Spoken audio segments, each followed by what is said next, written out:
Hey everyone, welcome to the Psyched to Practice podcast, your one stop for practical and useful clinical information, masterful insights from experts in the field, and a guide to daily living.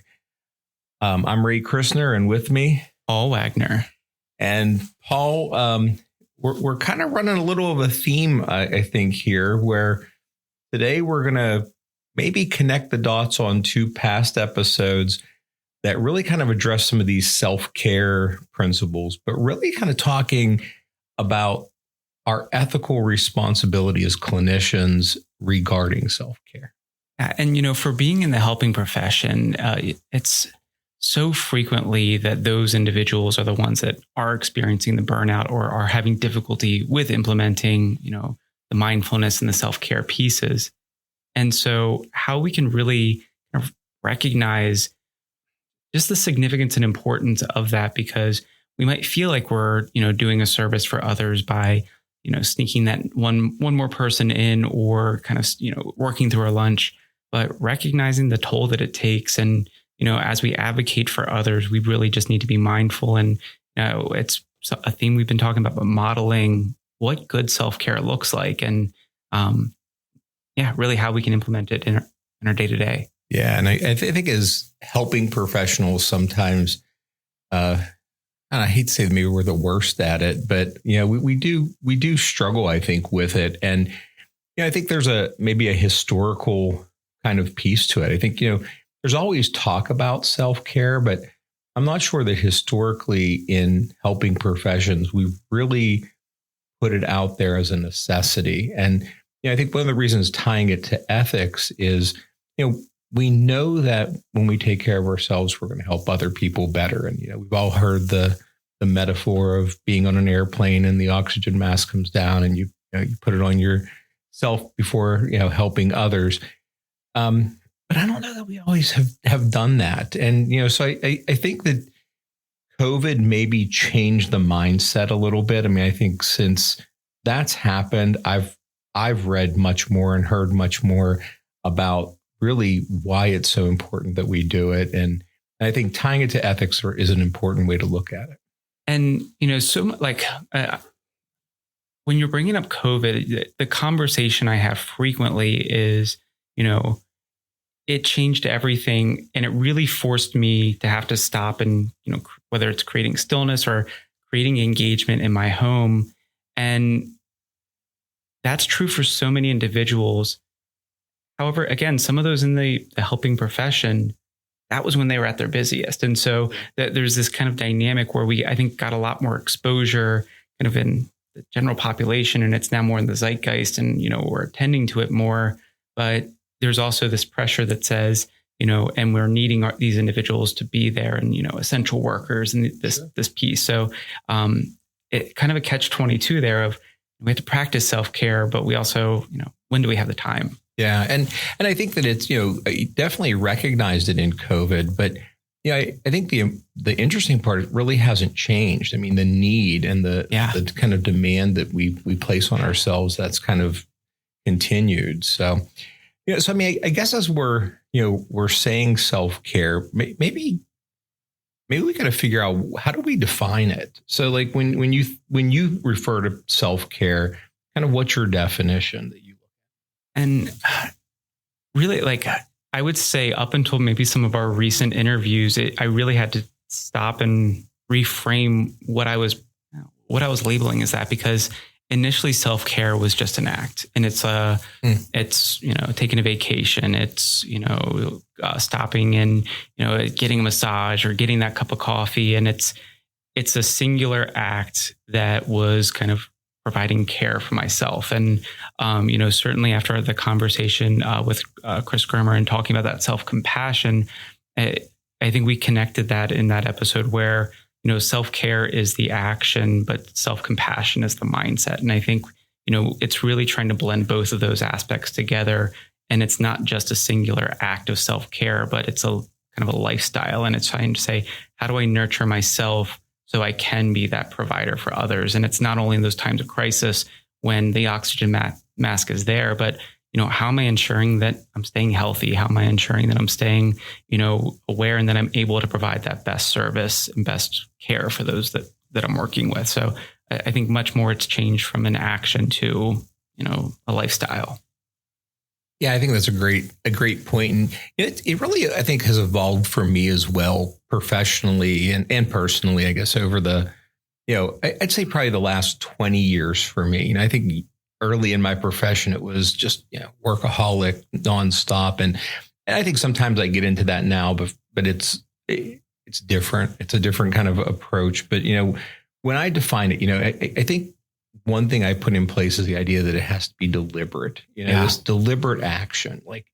And the other piece is, you mentioned about just go on vacation or we do something. And I've done that my whole career, but I think as it's evolved for me, self-care has really taken on kind of a number of different factors in life. So, really focusing on what am I doing physically, whether that's eating healthy, maybe that's just making sure I'm eating lunch, those types of things. It's, mentally or emotionally and spiritually. There's a kind of different components that I think we have to pull together for self-care, that it's not just about taking a day off. It's how, again, it's that nurturing and kind of feeding all of these aspects of our life. And, as you're saying, those various domains, I can't help but think back to an episode. And I know it's one I think that we've kind of re-released recently, the case conceptualization. And in that episode, you kind of mentioned how there's this trend in psychology of we're identifying the issue first. And so it's, I have a person who has this diagnosis and this concern, and then we're talking about strengths, and then we're talking about other components of their lives. And how we can at times do a disservice by just looking at the issue. And we really need to kind of tailor self-care, I think, to each individual person. It can't just be, I do this, and this because someone told me to do it. It has to really be a good fit for us, and it has to be dynamic and meet us where we're at. So when you're talking about that intentional piece and creating space for it, I think it needs to be not only, okay, it's tailored for me in general, but it needs to be tailored for me and what's occurring for me in this moment.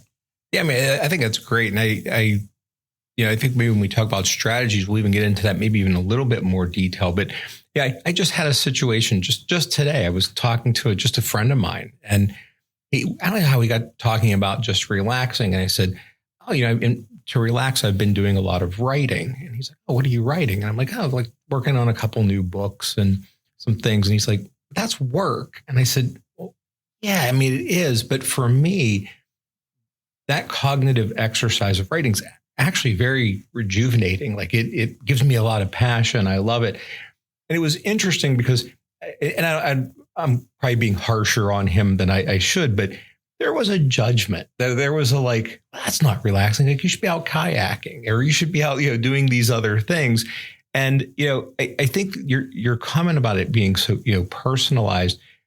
I mean, what works for one person and what rejuvenates them and creates more passion in them, I think it's very different than another person. And it really is about finding what is your ideal self-care. And I think that's a great point that we should stay focused on.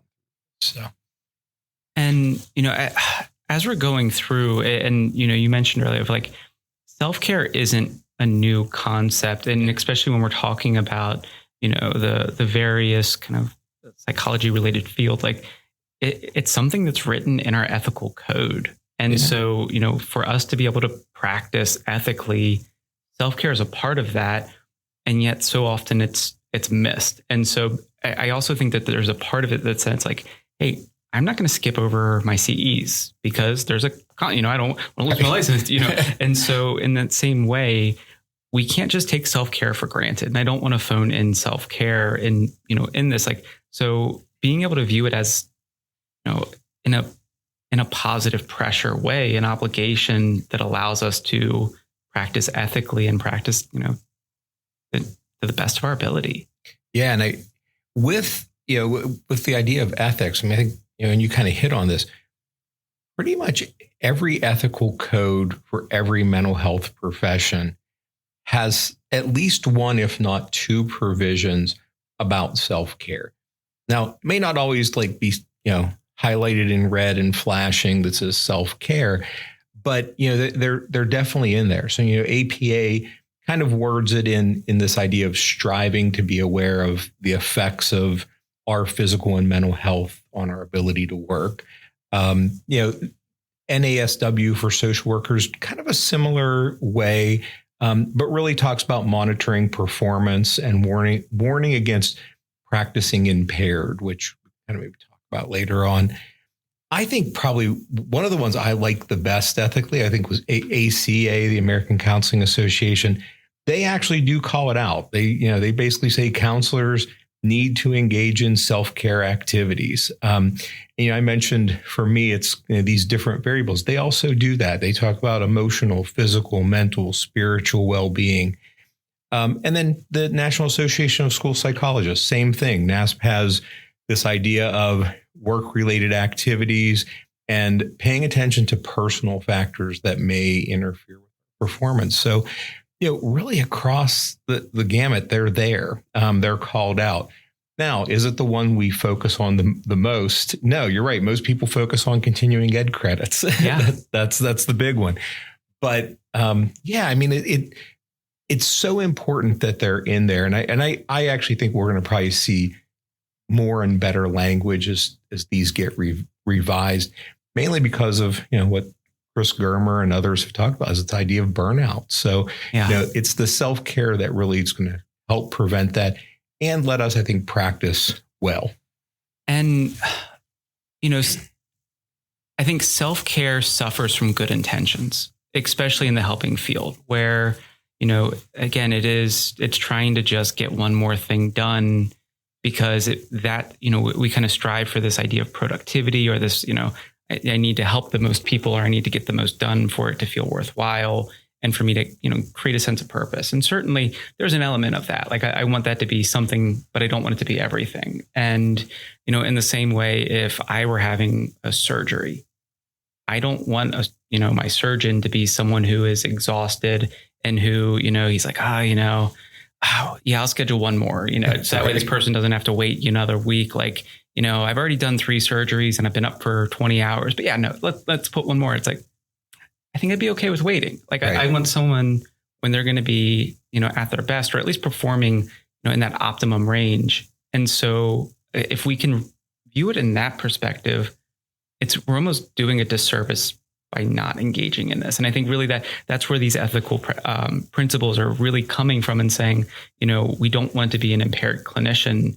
And, we say that, and at least my immediate thought goes to like, oh, well, I'm not using substances while I'm, practicing. Right. So I'm not impaired, but impairment can look so different and so diverse. And again, it's what then an impairment keeps us from being in that optimal state. And if we can think of it in that way, we have to really kind of be mindful and watch out for that. Yeah, I mean, I think you're right. I mean, I think this idea of performing optimally, and I think when we burn out and we don't have self-care, we start practicing in a good enough mode instead of an optimal mode, and that really, that's not how I want to practice. That's not what I want, and I think anyone really does. But sometimes we get in our own ways, because sometimes we burn out because we're trying to help so much, and we're not taking care of our self-care because, we're going to add that other appointment late at night or early in the morning. And sometimes we have to. I mean, that's the nature of the beast. But there's also a boundary of being able to say no, and not because of an unwillingness to do it, but we may not be at our best. We may, like you said, with surgery, you don't want your surgeon to be dozing off in the middle. And nor do we want to do that in therapy. I've for a number of years have reviewed ethics cases in Pennsylvania for the state board. And, I've had a number that, the ethical issues came about not necessarily because the person was just this terrible clinician, but many times was a result of bad judgment that came from being burned out. Maybe someone who took shortcuts on notes, someone who, just wasn't attentive in session because they were exhausted. So, when we think of how this connects to that ethic piece, I think we always have to change our view that self-care really is a professional responsibility. That's really what it is. That's how we have to do it. And, doing it isn't making us selfish. It doesn't make us self-indulgent. It's not making us narcissistic. It really is what's going to keep us at our best. So when we change the mindset from it being us being selfish to really an ethics necessity, I think then we can view it differently, and we're going to make, I think, better choices with it. Yeah. And, looking at those different reasons for it, there's this self-judgment and like that sense of being selfish. And then there's at times these external factors as well. And so I know, at least kind of when I was working in community-based mental health, like there was this push that said, hey, we need to, see as many individuals as possible. And again, I think good intention, however, the execution is going to then, suffer as a result of it. And so we have individuals who are practicing and who are trying to serve others. And I think the thought is like, I don't have time for self-care. And, we'll come back to that a little bit in a bit more detail and expand on the self-care doesn't maybe take as much time as we think it does.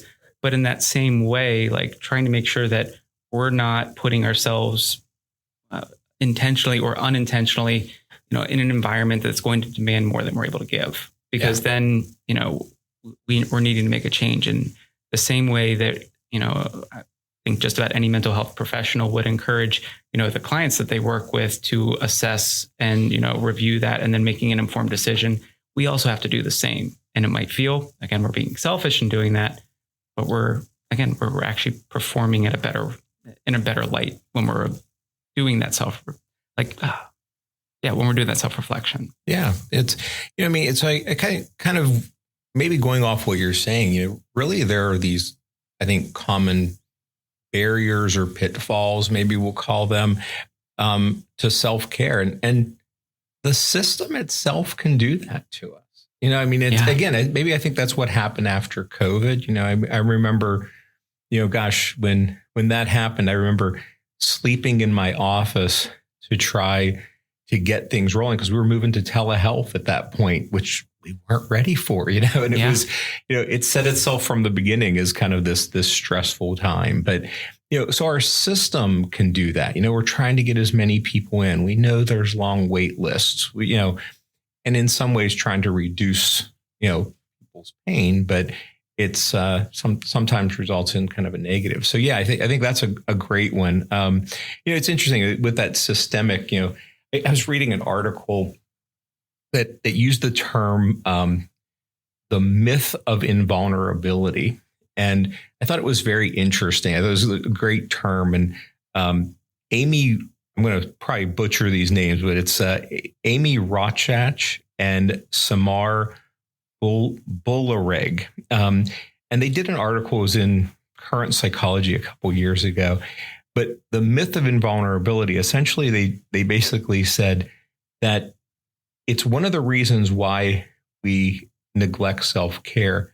Because we think we teach it to other people, we somehow think that we're invulnerable to the effects of not doing what we're telling people to do.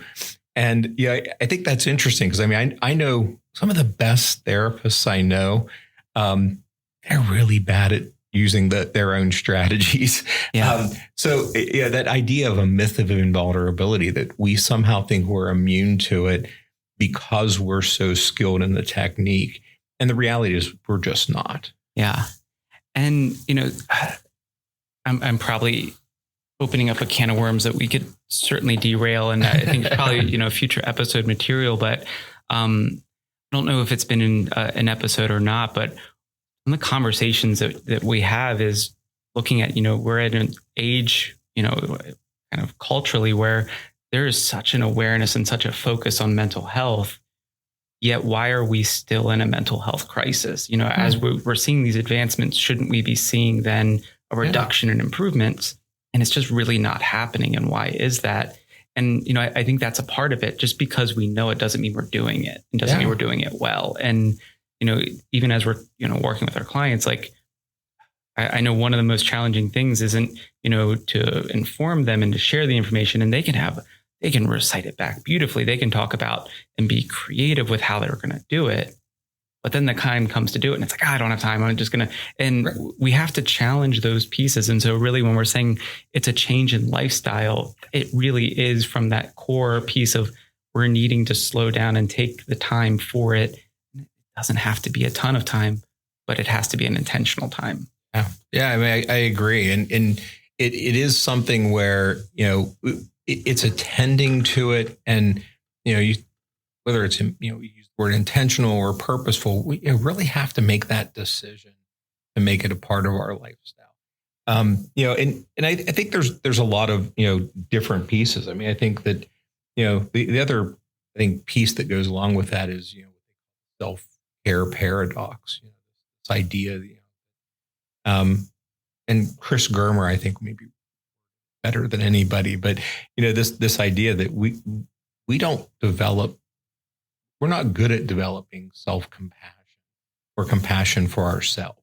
We're compassionate to people we see, but we don't do that as good with our own lives. So, I think Chris and that whole, kind of mindful self-compassion model really, looks at that, I think, in great detail.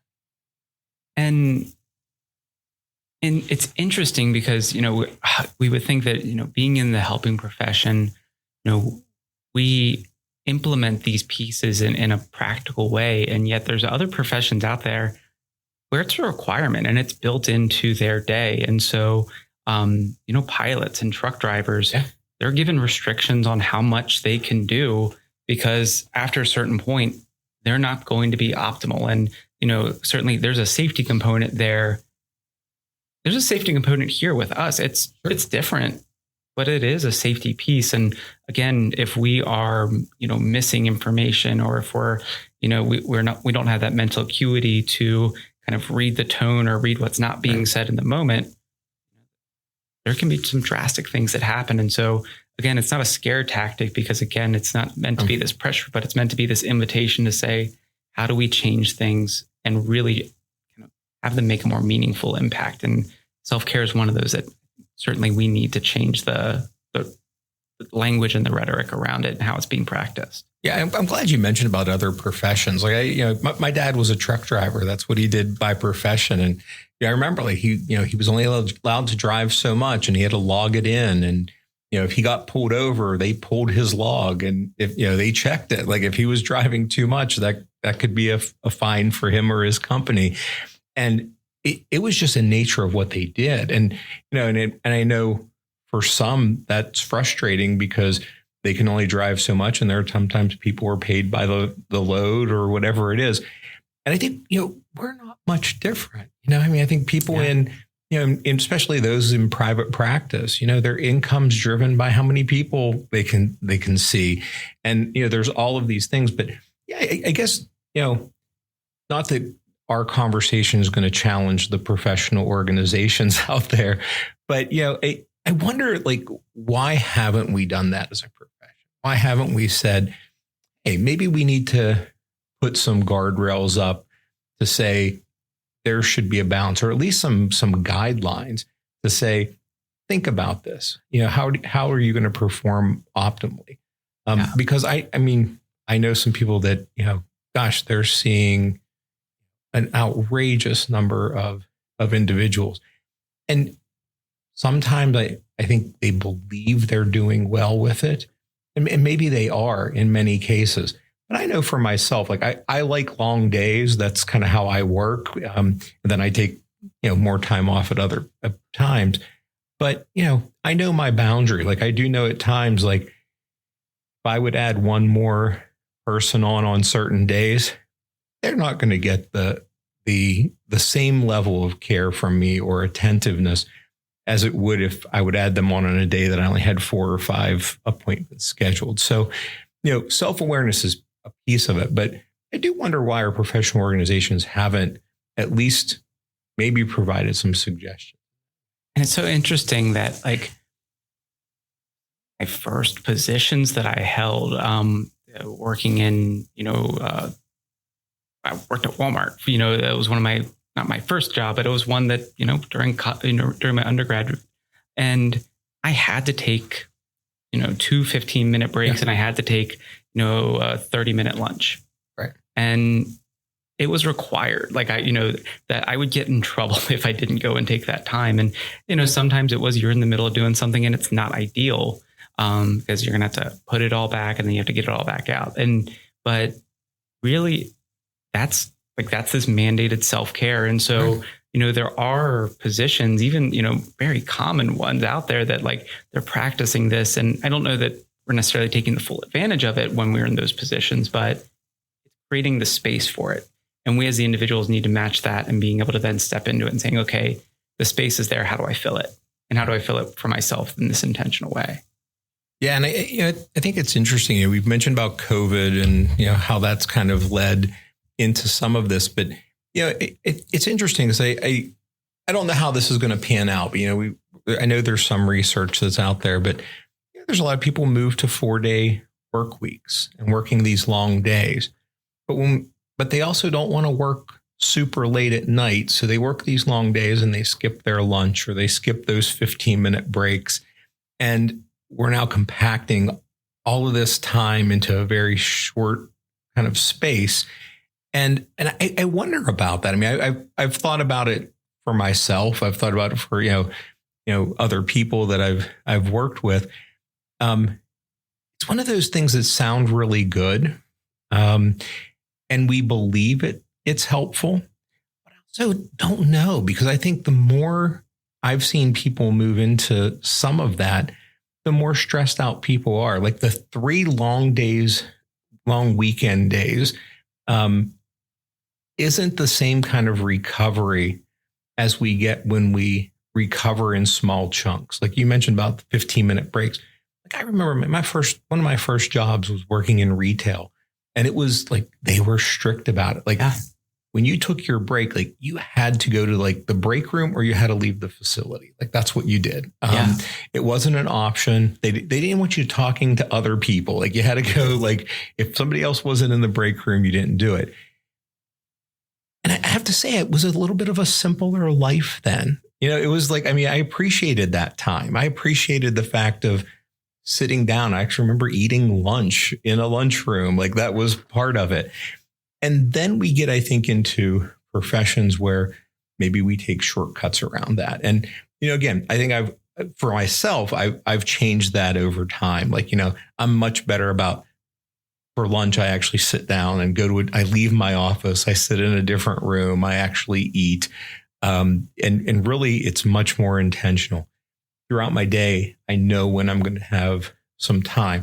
That might only be 5 or 10 minutes. And, we can kind of talk about that with interventions. But again, intentional kind of time. And I think we may be losing that as people want to get home earlier at night. They want to work these 4-day work weeks.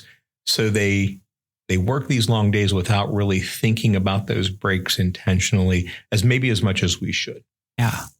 And, in a much different context, but it reminds me of a conversation we had a while ago where we were talking about quality versus quantity. And I think the comparison was, both McDonald's and Ruth Chris are billion-dollar companies, but which one do we want to be at? And, I can't help but think about that in terms of like, we can, take all of this time and like condense it into, the 4-day work weeks where it's, one after the next, after the next, after the next. But does that really allow for the quality to occur? Right. And Ruth Chris is pretty good. So like, that's where I'd rather be getting my meal. Yeah. And it's, and maybe there's an in between, I think maybe there's, and I think maybe there's a way of, I, despite the fact of how it came out, I do pretty much work a 4-day work week, but I do know on those 4 days, I'm going to work late. And so I'm here at my office, usually an hour before my first appointment. I force myself to take an hour in the middle of the day. And then I have 2 half-hour blocks now in my schedule that I take between appointments. So essentially, I have 2 hours during my day where there's not client time. They are for me to just kind of reset. But by adding those 2 hours, instead of getting out of here at 5 o'clock, I'm out till 7 o'clock. I'm out a little bit later. But the 4 days are important to me, and staying later and giving myself those breaks through the day, I function a lot better. My last appointment, I'm still pretty fresh, believe it or not. And it's not a difficult thing. If I try to compact that, and we all know how therapy works, right? Like sometimes they just don't end at the 45-minute mark. Yeah, they do not. Right. We'll have those days where we're running late for every appointment, and it's just the nature of the business. And then we don't even get that 5 minutes. Like one person leaves, somebody else comes in. So again, I think if we're doing that, maybe that's some things that people need to think about is, what is that like for you? Is that 4 days really, are you exhausted at the end of 4 days? I can say now that I build breaks into my day, I'm as fresh Thursday as I am, on Monday. I feel pretty good. I mean, in fact, we record the podcast after we're done on Thursday nights a lot of times. Yeah. So it's, and that's not an added burden because of the steps taken through the day and through the week. So I think something just for people to maybe think through. And, going back to this tailored mindset, like, as we're talking about these, like, kind of overall concept of like what it looks like and how to frame it, I think it's so important to recognize, again, the dynamic pieces of it. And, if there's a day where it feels like, yeah, I can go back to back and it's an honest assessment. Okay. But we have to make sure we're doing that where we're doing those honest assessments of ourselves, because there's going to be a time when it's not. But if we don't take the time to stop, we're just then putting ourselves at a deficit, and then we're trying to recover from that deficit. And it's this constant, like, a cat and mouse game. And so, taking the time to really just check in with ourselves, and that can be, under a minute, in terms of like, okay, like, hey, like, let me pause and just kind of think like, okay, how do I feel like that went? How am I just feeling? Like, am I tired? And what's happening here? And being able to really giving ourselves a bit of that guidance session to session versus, it starts and we're just getting caught up in the maelstrom of, the day and feeling at the end of it like we just, got hit by a tornado. Yeah. Yeah. It's interesting. I several years ago, I had to see a medical specialist, and I'll never forget this. I mean, it's actually like something that's not always on my memory. And then you kind of said something that kind of cued me, but I have this appointment with this physician, and I go in, I'm sitting in the room, and he knocks on the door and he comes in, and it's the first time I've ever had this happen, but I thought it was brilliant. And he said, hey, listen, I hate to do this to you. Would you happen to have 10 minutes that you could wait for me to come back? I've been running back to back, and I just need to just pause for a second. I just want to grab a quick snack to make sure I'm kind of present when you and I are talking. And I feel like I'm not going to be able to do that at the moment.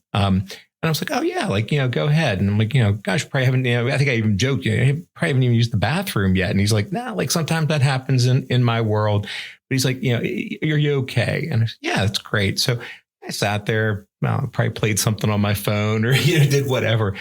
But I thought, what an amazing strength he had to have to say that, to come in and recognize it.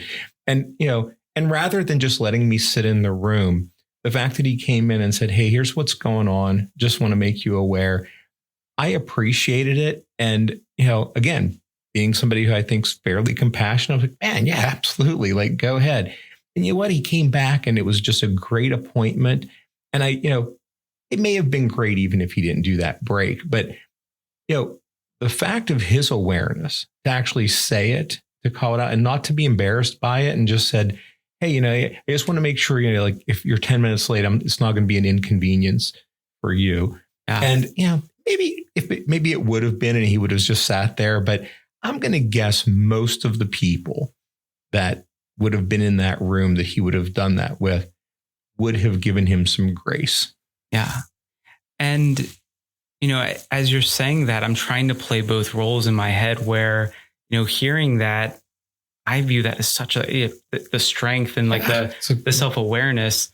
And I can't help but wonder, like, if I'm in that, if I were to do that, I feel like I would feel guilty.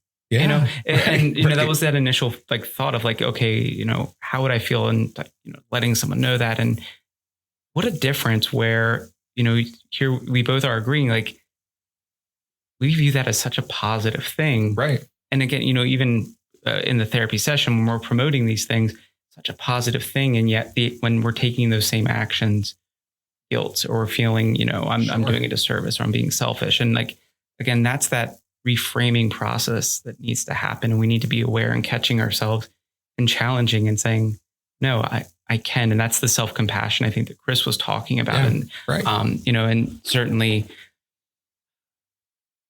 just changing the dialogue that's going on there. Yeah. And I think the interesting part is, as a patient and being in that role, my perception was he was a better doctor. Yeah. Like, I mean, at the end, like that's the real interesting part. Like, I remember going like, man, this guy, like, he's kind of got it going on. Like and I trusted him more. I like all of these things that kind of came from that perception I had, but you're right. Sometimes turn it to guilt that somehow we're inconveniencing someone. And again, he was, said, hey, if you have somewhere to be, like, and you don't have 10 minutes, listen, I'll see you now. But, and it was almost like his kind of strength in asking permission and saying, hey, are you okay with this? Again, it was, I'm not sure even if I was in a hurry, I would have said, I think I've been like, oh no, man, like, listen, like we've all been there. Like you just take a break. Like it's not going to be 10 minutes isn't that much. And honestly, it probably wasn't even 10 minutes, but it reset him. And, again, something good that maybe we need to think about that it's okay to do. And most people are going to understand it. And, it kind of takes this action.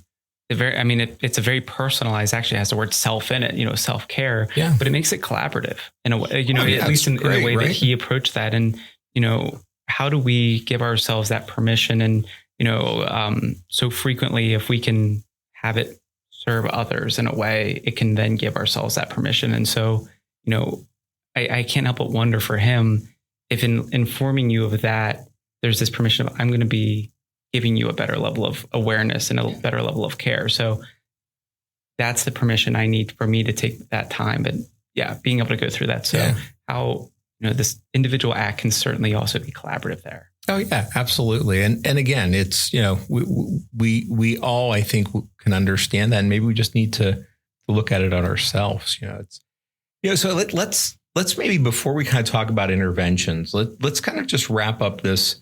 So what are the risks when we don't do these?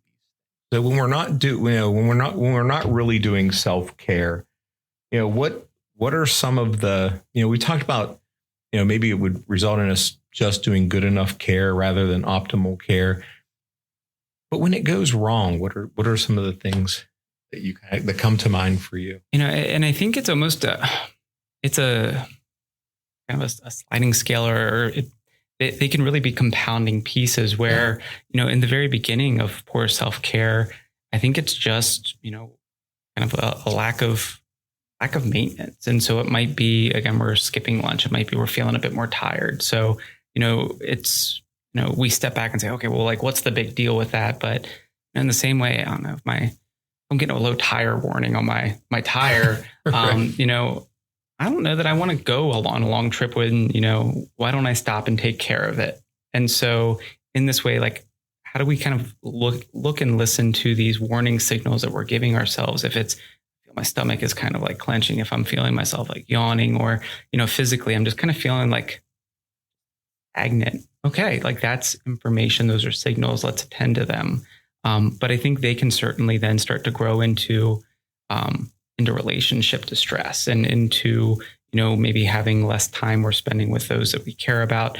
So we're not getting that revitalization. We're then maybe not engaging in the activities that, can really, bring engagement or bring excitement, and it just ends up feeling like, okay, we're now entering into some of those burnout territories. And I think burnout is a potential, when we have poor self-care. But I think it goes even beyond that. And I'm curious, kind of in those early stages, is there anything that comes to mind for you before there's more severe ones, but I don't know. Yeah, no, I think that you really kind of hit on it. I think in relationships, I even view it as not only relationships with others, like our friends and our family, and, but even the relationship we have with our patients. Yeah. Again, doing cases that involved ethics, reading things where they're like, therapist was just disconnected, or the therapist fell asleep during our session, or, wow, you kind of read that and go like, people are aware of our alertness and our connection in therapy. So, we affect those relationships. But then as you kind of said, maybe we're not playing with our kids or spending time with our spouses or significant others, or maybe we are there, but we're falling asleep because we're so exhausted. And I've done that before and still probably will do it again. Like we get to those points, but they become so reoccurrent that it start impacting. And then, as we all know, then that creates another level of stress in our lives, right? Then our relationships are becoming dysfunctional. And then maybe that we bring that into work. So, wow, there's this like whole cycle. Yeah. And then, burnout, mentioning that, I mean, we've said that a few times. I think that's one of the ones where that's when we really start going, something's not right here. Maybe we're not liking our job, that coming to work's a hard thing.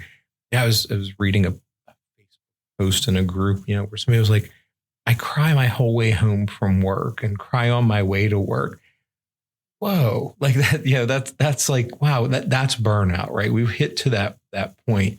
And, gosh, I hope through this kind of conversation, maybe we're going to catch some of those things. Cause I think these little three, which are kind of the lesser ones than what we're going to go into, they're hard enough. And, same with anything, like if we don't give something care, it's not going to thrive. And I think from there, we can invite in kind of, maybe we lose our resilience. Yeah. And so resilience in a variety of ways. So we can lose our physical, like immunity resilience. Like, we see that, as we're, sleep deprived, as we're not meeting, our basic needs, we're likely to get sick, which means we're more likely to then, have to crash and, or we work through the sickness. And so then like, we're just dragging it out even more so. Yeah. And as well as like, we're in the mental health field. We hear a lot of really, really hard things. Sure. And I think there can be the resilience of experiencing vicarious trauma. And so certainly, vicarious trauma can occur when individuals have the best of self-care, but we're increasing our risk of it. And I think that's something to certainly be aware of. And then on the other end of that, I think also compassion fatigue can be another piece of that where, instead of it hitting so hard and like we're carrying it with us, anything, so what, your partner just passed away, or so what, like, you just like, and maybe not saying that out loud, but our paraverbals or nonverbals, because remember, words matter. But it's not the words that matter the most. And, so the way we're expressing this interaction with those that are sitting across from us is so important. And, if they're feeling that lack of compassion, what are they there for? Yeah.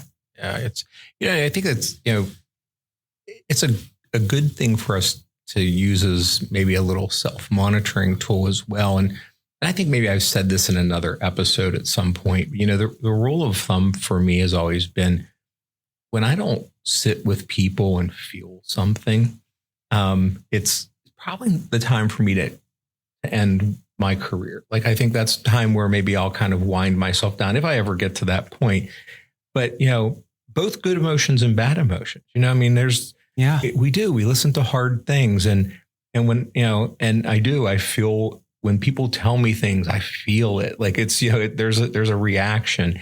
And I think that's a good thing. I mean, I think as therapists, that's what we should be doing. It helps us kind of understand, and it really makes me know that I'm alert. It makes me know that I'm aware.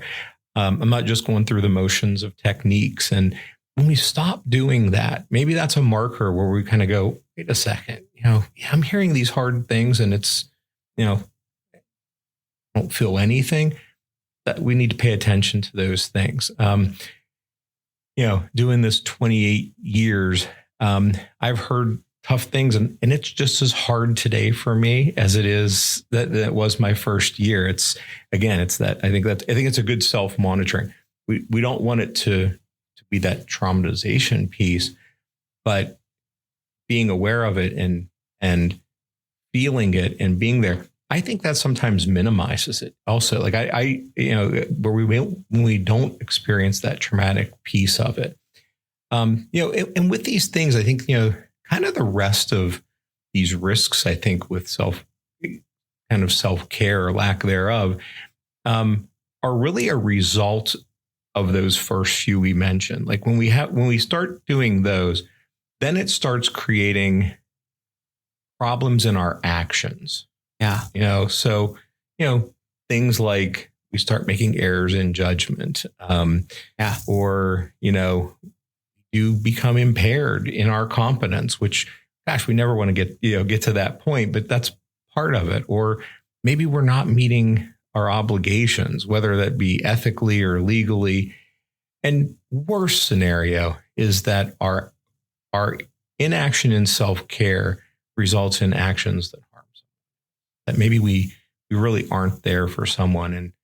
And again, this is not to fear people, but there are people that can then get licensure violations or something legal, or even harm for the therapist themselves. Like it gets to that point. So making sure we're really kind of attending and monitoring all of these things with ourselves. And I'm so like that last one in particular, because I can't help but think about that. When you mention the myths of invulnerability, how that can really resonate for clinicians in the mental health field for the idea of harm to self. And, there can be passive and active, or neglecting health, could we be inviting in other pieces, or are we delaying, really important surgeries or even health maintenance things that are going on, creating ulcers, or even I believe in Chris's episode, he talked about working with a social worker who was engaging in self-mutilation. And, just because there's this lack of compassion and care that's being given, and how that can be something that, we can suffer from. And so not just assuming that we're impervious to it, we need to recognize, we are not invulnerable. We are vulnerable, and, vulnerability is a good thing. We strive for vulnerability and communication and connectedness. Let's strive for vulnerability and recognizing our own self-care and addressing it. Yeah. Yeah. I mean, absolutely.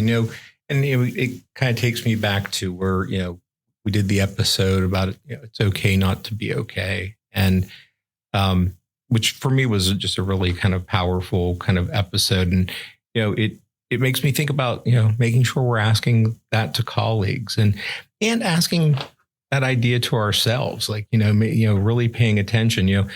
The reality is mental health professionals do get to a point of self-harm and even suicide. There's been a number of people that I'm aware of in the field that have gotten to that point. And, so making sure that, we are asking our colleagues where they're at and maybe help guiding them to self-care. I think sometimes it's easy to just walk by people in the hallway, but to just, pause for a second and just check in, it's something we always have to keep in mind, and then maybe, helping get people to pay attention to the self-care for themselves. And, so there are the risks. And so I want to make sure we're also talking about, what are the strategies? And, as this reminder, this is not a manual for self-care. It is a personal piece, but, being able to look at like, what are some potential techniques and how do we adapt it and make it our own? But we need some sort of foundational piece. And, one of the most, I think, effective ways that we can engage in self-care is first engaging in that self-reflection. And we're kind of pausing, creating that intentional time and space to check in on where we're at, whether, again, if it's, mentally, physically, emotionally, or spiritually, where am I at? And am I okay with where I'm at? Like, it's not just like, oh yeah, nope, this is this. It's, what does that mean? Yeah, I agree. And I think that's where, the whole mindful self-compassion really is such a great concept, because I think it does really help us engage in that self-reflection and really kind of pausing. And, I think sometimes we think that self-care is this big thing. Like there's this, like, we're taking many days off and long vacations. And listen, those are all good things. I'm not, I love a good vacation. That's a wonderful thing. But I think the piece I hope people hear is that it's the small moments. It's the really that pausing on purpose during the day to check in with yourself and to take a break. But to be reflective of it. I say I kind of have some times in my day now that I purposefully have some breaks. And, when I hit that, I usually pause for a second and just kind of go, okay, where am I at? Like, this was a rough morning. I had really kind of some tough cases. Maybe I need to then do something that is, much more intentional. Maybe I'm going to engage in something like some relaxation. Or maybe I'm just going to watch a really ridiculous TikTok video and that's going to make me laugh. So I think that we have to reflect and not, we don't really need an hour to reset or a half hour to reset. Sometimes a good 5 minutes is more powerful than those longer breaks. And, it's like, believe in the executive functioning episode, we talked about the Pomodoro technique and, great example. Like that idea of that's what it's structured off of. And, it's 5-minute breaks up until this longer period of like this longer break time, but we're not just working straight through. We need some of that time to pause and, whether it's just taking care of bodily function, go get a glass of water or use the bathroom, or if it's, just kind of closing our eyes and just kind of taking a moment for ourselves. I love that you brought up the ridiculous TikTok, because like I think humor is such a great way of warding off, warding off self-care or warding off burnout and just those, I guess, early risk signs that we were talking about, and finding things that we can laugh at, and especially like not just chuckle, but like how good it feels to have that deep belly laugh and laughing until we cry, so to speak. And, I recently had an experience of that where me and my friends' lives they're pretty busy. One of my best friends, just had his first child. So, they just such a busy life. And for the first time I got to go over and, got to meet his son. And we were then just kind of hanging out, talking. We're throwing a Frisbee around and just things happen, and then we end up just laughing and laughing and laughing. And it's just like those moments that can just feel so restorative. And, had I not made the time to go and visit, then I'm not experiencing that. I'm feeling an even greater sense of disconnect. So pausing to recognize like, hey, it's been a while and I have an opportunity. Let me seize that. But if I don't pause to recognize that in my day, you might miss it. Yeah. Right. Yeah. No, and I think humor is great. I think humor in those small doses are good. I think also sometimes humor in our sessions can be really useful. And I think there's some boundaries we keep with it, but it can lighten sometimes the situation, which I think can be done very appropriately. And it's so it can be those little things, but I think when we think about self-care, it really is, I guess thinking in regular intervals. I'm glad you brought up Pomodoro. I think that's a great example. There's a reason why Pomodoro techniques work. It really is those little resets. And maybe, it's not a 25-minute and then a 5-minute break that we need for self-care. but there is a ratio that we should pay attention to. For me, I find it's kind of like right about the 2 hour mark. Taking a little 5 minutes is probably a good thing. But I think it's kind of self-dependent. In addition to humor, the other thing I would kind of add in those little breaks, music. I think music's another great one that, we don't think of it as a strategy. I wish I could remember this researcher's name because I just read this article this morning, but just cannot bring it up in my head. But they were talking about the fact that when we listen to music we love, it affects our endorphins, and we actually get a dopamine burst to our frontal lobe. Like they're actually researching music, and they're doing this as a combination in music therapy and neuroscience, and kind of looking at, maybe we need to apply a different way in music therapy. That there's a piece to it that the right kind of music at the right moment gives us this just boost, and we feel good. And I get that. Like come on, we all have, right? We're in a car, certain song comes on the radio, and we just feel good for that 5 minutes, right? Yeah. So again, so for me, I have a little playlist. I have some songs that I know are just going to be kind of a boost for me. And, I'm trying to remember it was a documentary I was watching at some point, but they were discussing the importance of music in film and how, changing the background music changes the tone, and they had just the mood. Yeah.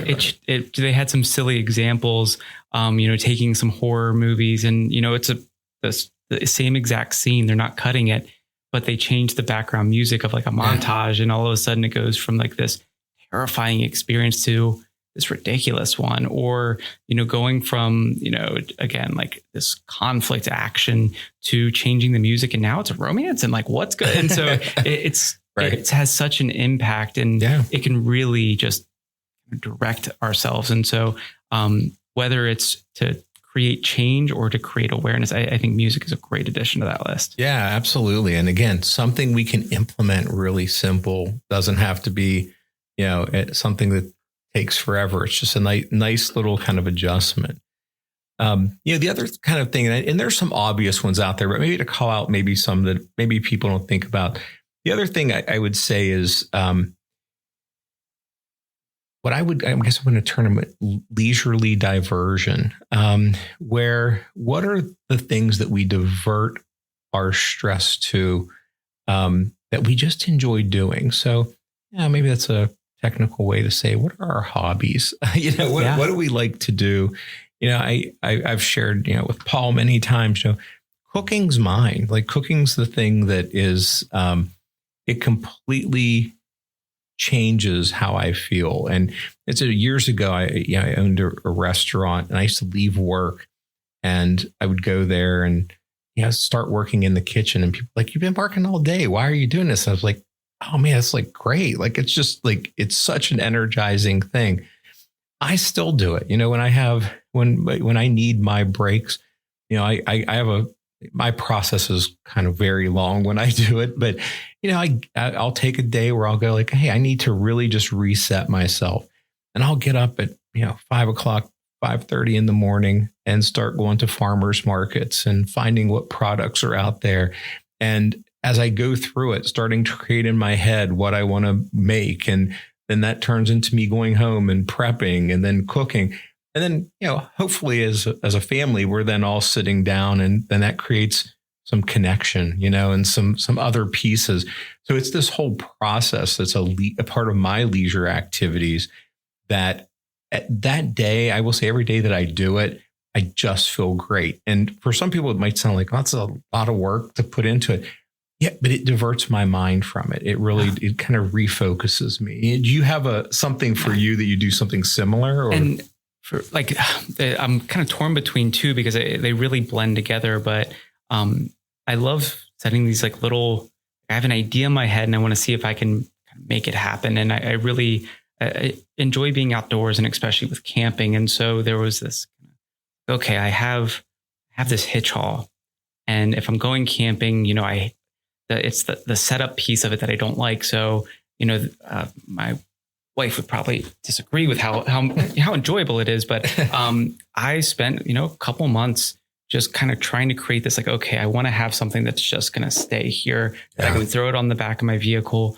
And then I have, the vast majority of my packing done and it's organized in a way. And so it was really kind of starting off with I was like, okay, I have a spare toolbox sitting down here that, has some rolling casters. And so taking it off, finding ways of making it work and being creative with it. So parts of it were disassembling it. Parts of it were, I'm like, okay, it's hot. I want to be outside. So I'm going to turn this cooler into, I got a battery powered fan and now I'm turning it into an air conditioning and researching it. And it's like, oh, if I add salt to the ice and now it's going to get turned into a slurry and it's going to be much colder. And so it's just kind of like this, excitement and being creative and expressive in that way. And so, whether it's kind of tinkering and messing around with something or being out in nature, I think those are two that really just, I can get lost in it. Yeah. And I mean, and I think there's so many different ways, whether people like traveling or just driving around or going to watch a concert or playing a musical instrument themselves. Like there's a bunch of ways we can get into it,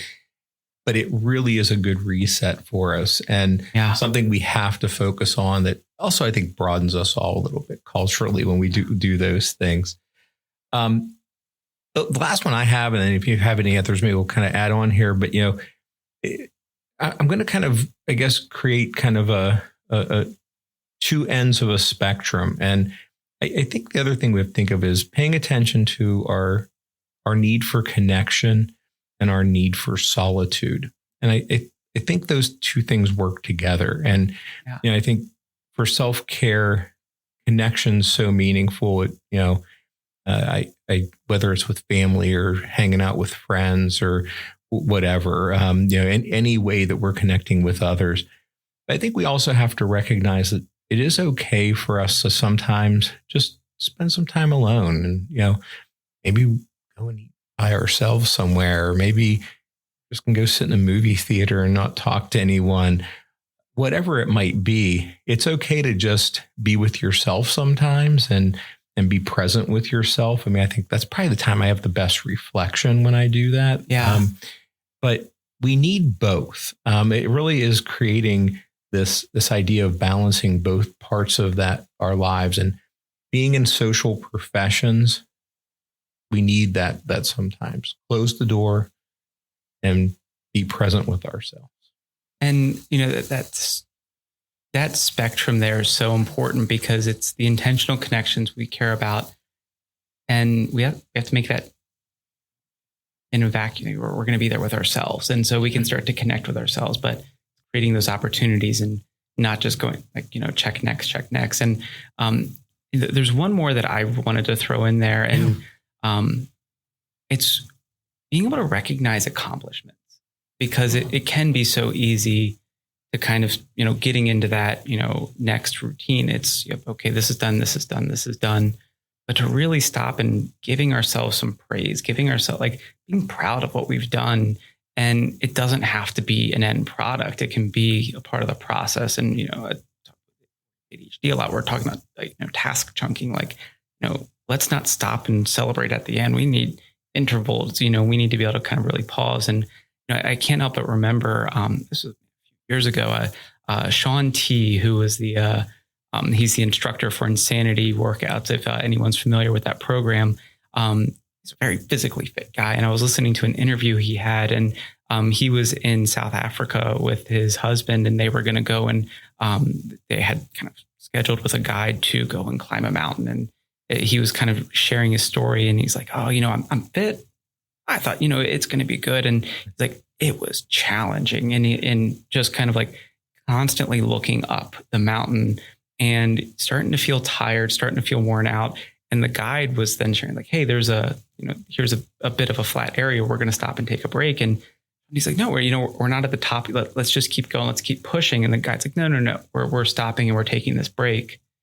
And he talked about how when he got to that space, it was the first time he turned around and he saw what he had accomplished, because, there's the mountain that's, he still hasn't conquered, but he talked about how that view from that point was they eventually made it to the top, was far more gratifying than even being at the top of the mountain and pausing and looking at the accomplishments of what we've done instead of just the grind of getting to the end. I think that's brilliant. I mean, I think we don't do that enough. I mean, it's, it's always, how do we push forward? And it's okay to look back for a second. How we got there. I think it's just a great example and something that we need to do more and more. I mean, I think I never did it to the level, of course, he did it, but I've had times in my life that I have done that, and it has been powerful. Whether it's maybe I was writing something and it wasn't quite done, but gosh, I had all this in the back. Dissertation comes to mind. That, or even just being in college. Like I remember, getting to a point in graduate school where it was like, done, like when's this?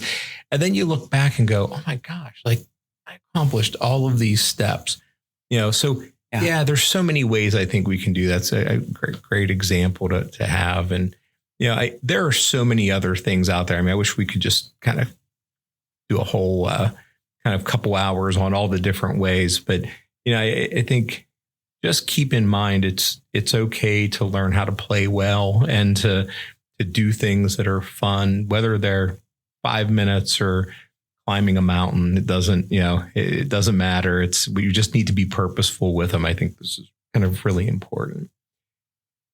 I guess as we kind of wrap up, maybe let's just kind of summarize a little bit. What is self-care and what's not self-care? Let's kind of, put it. For me, for the not self-care, one of the things I have is that it's not a checklist. It's not a to-do list. And please don't just make it another thing you have to do. Really kind of think of it in a different way, that this isn't something you just have to check off every day. And, I guess to the things that it is, I think it's not the action, it's the lifestyle change. And it's the intentional space where we choose to stop, and whether that's savoring, whether that's reflecting, whether that's, laughing, but it's creating that space for ourselves and making it a pattern. It can't be sporadic. It can't just be, when we're struggling. It's going to be best served when we're maintaining it. So, a maintained lifestyle change. And, again, we've talked to some great authors who have talked about this, Chris Grammer with mindful self-compassion for burnout, Willem Kuyken for mindfulness for life, and the great resources and great books that just kind of like break down. And again, they're giving kind of these strategies of how to implement these pieces, but take it and make it your own, and just make sure that we're not just doing it like a one and done or sporadic, but that's right. It's sustainable. Yeah. It's deliberate, all of those things, which I think is important. And,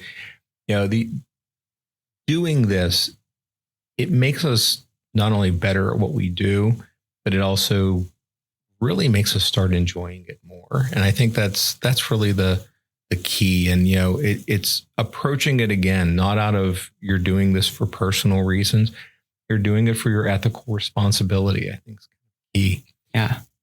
So I'm going to kind of get a little cutesy, and I want to end with a quote. I actually, it was funny. I was, when we were preparing for this, I was like, oh my gosh, like there's a quote that I have sitting in my office that actually is something that's in one of Maya Angelou's books, which was great. And I can't think which book I pulled it from, but I think it's going to kind of summarize everything. And she basically says, my mission in life is not merely to survive, but to thrive, and to do so with some passion, some compassion, some humor, and some style.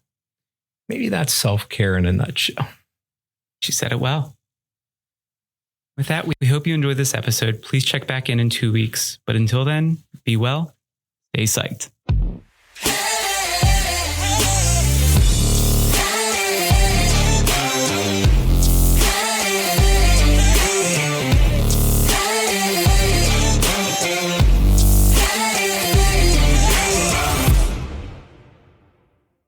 The The information contained in this podcast and on the Psyched to Practice website is intended for informational and educational purposes only. Nothing in this podcast or on the website is intended to be a substitute for professional, psychological, psychiatric, educational, or medical advice, diagnosis, or treatment. Please note that no professional patient relationship is formed here, and similarly, no supervisory or consultative relationship is formed between the host, guests, and listeners of this podcast. If you need the qualified advice of a mental health professional or practitioner, please contact services in your area. Similarly, if you need supervision on clinical matters, please locate a supervisor with experience to fit your professional needs.